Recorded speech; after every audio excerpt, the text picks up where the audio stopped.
Here's an overview of the short story The Telegram by Iain Crichton Smith. The where, the when, the what and the who. Where. Although Scotland is not specifically mentioned in the telegram, the names of certain characters, for example MacLeod, Bessie, Donald and Ian, with a second I, suggest that the action is set there, and specifically in a small rural island community, simply referred to in the text as the village. The idea that the village is located on an island is implied by the mention later in the story of the mailboat. When? The story takes place in wartime, and more specifically on one day during the Second World War between 1939 and 1945. While the remote rural community of the setting lies far from the heat of the military action, the reverberations or echoes and consequences of the war still affect the village through the loss of its young men and the suffering that this causes their families. This tragic, far-reaching destructiveness of war, with its inherent loss and sacrifice, is one of the key themes of the story. What? The telegram explores many important themes, including, but not limited to, 1. Life in a small rural community. 2. Fearing or experiencing loss. 3. Sacrifice. 4. The destructiveness of war. 5. Prejudice. And 6. Changing relationships. Who?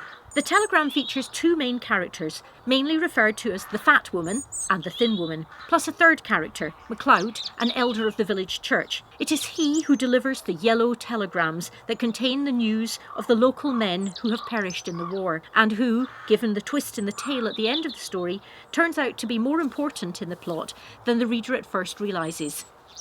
Initially, the story focuses on the two village women, as they observe the elder's journey towards the thin woman's house, each hoping he's not bearing a telegram for them. Let's now look more closely at these three characters. Firstly, the two women, the fat woman and the thin woman, who, as we are told in the opening lines of the story, are sitting at the window of the thin woman's house drinking tea. Just as not giving the village a name means that the story could be set in any rural community, so too not being specific about the names of the two women, apart from the thin woman being addressed as Sarah twice, means that they could be two ordinary women in any similar community. We identify that there are similarities between them. For example, both appear to be a similar age, they live next door to each other, they both go to church, they both have sons of similar ages, they both are prejudiced, both are terrified of the prospect of losing their sons in the war. Nevertheless, their relationship is tense and is characterised by resentment and petty rivalry, as perhaps typical of a small insular rural community setting. And here I should mention that the word insular is interesting. It comes from the Latin word insula, meaning island, but it's come to mean being ignorant of or uninterested in other people's cultures and ideas that are outside one's own experience. Physically, the two women are very different, and Crichton Smith uses vivid bird imagery to emphasise these physical differences. He describes one as a fat domestic bird, and the other as aquiline and more like a buzzard. Another difference between the women is their expectations of their sons. The thin woman is concerned that after all she's done for her son and the sacrifices she's made for him, he may marry an English girl. And she comments, "He might not give me anything after all I've done for him." Conversely, the fat woman simply accepts that her son Donald spends all his money and never sends anything, as evidenced when she says, "I don't mind." A further way in which the two women differ is that while the fat woman liked talking and was quick to make snide comments about other villagers such as the elder's wife, the thin woman didn't gossip much. Having looked briefly at the two women's similarities and differences, let's look in more detail at the fat woman. Although later in the story we discover that her name is Sarah, she is mainly referred to throughout the text as the fat woman. We learn that while the fat woman has been a neighbour of the thin woman for decades, and despite the fact that they share many commonalities in their lives, they are not friends. The fat woman dislikes the thin woman, and one of the reasons for this is that she resents the fact that the thin woman's son has a higher rank in the navy than her own son, who's just an ordinary seaman. We suspect, however, that the fat woman hasn't pushed herself particularly to encourage her son to continue studying, as she reflects that he left school at 14 and he was too fond of fishing and being out with the boys. As she sees the elder coming ever closer and passing house after house, the fat woman realises, for a terrible moment, that she has been hoping he'd stop at that house because, awful as it may seem to wish the telegram on someone else, it was only human nature to think of one's own family first. As the stiff, grim, reaper-like figure, dressed in black, comes closer still, the fat woman begins to believe that her nightmare of losing her son is about to come true, and she struggles increasingly to contain her emotions. Consumed by resentment and prejudice, the fat woman has not previously given any thought to all the sacrifices that her neighbour, the thin woman, has made to support her son through university. However, once the elder passes the fat woman's house and it appears that the telegram must be for the thin woman, the fat woman experiences an epiphany or revelation, as shown by the sentence, "At that moment, the fat woman saw." In a flash, she understands all the sacrifices made by her neighbour to give her son better prospects in life, and at last appreciates why the thin woman was saving and scrimping all the time. The fat woman's sudden rush of insight at this point provides a flicker of hope in the reader that relationships can change for the better when people make an effort to understand each other's perspectives.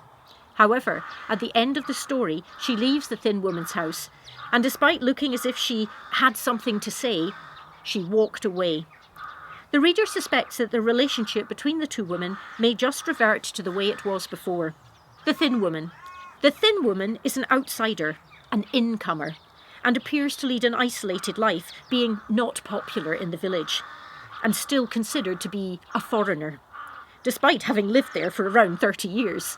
Throughout the story, she appears to be extremely resilient and to have overcome many hardships. As a widow, she's been stretched financially trying to bring up her son, yet she has devoted her life to helping him fulfil his academic potential.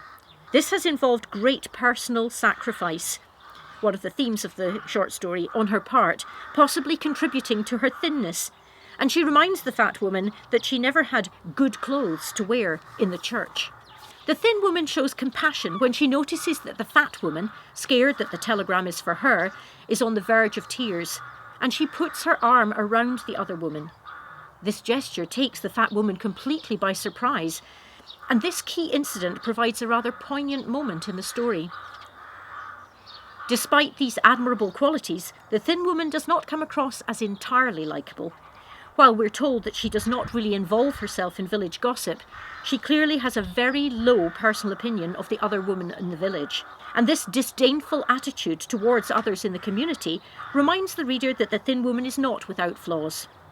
Also, she seems to resent the fact that her son might not come back to the island, even if he survives the war, and she's bitter about this, as well as perhaps being jealous of the new lady in his life, which highlights a change in their mother-son relationship.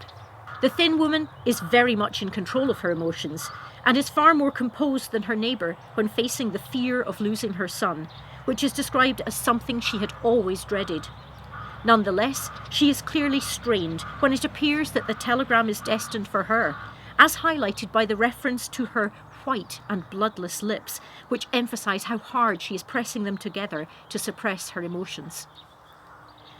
When the elder passes the thin lady's house as well, both women are confused, as is highlighted by the structure of 3 questions at this point in the story, including, what did it all mean? While you could view this as the climax of the story, there's almost a sense of anticlimax until we read the explanation about what the elder's behaviour does actually mean in the next paragraph, the ultimate twist in the tale. The elder, MacLeod.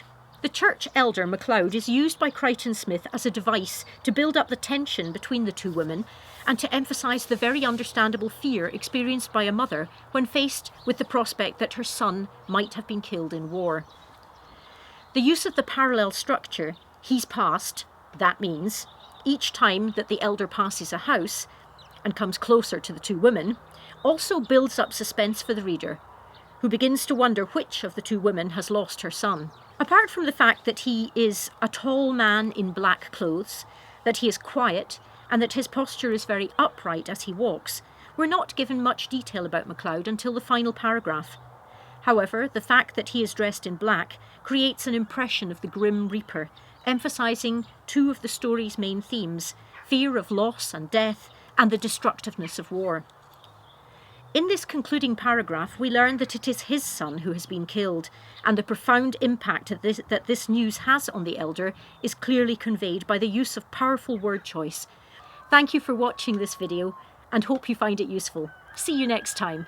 In other videos on the Telegram, we look at key themes and key quotes from the story. If you found this or any of our other videos useful, it would be great if you could subscribe to the YouTube channel. Thanks for your support.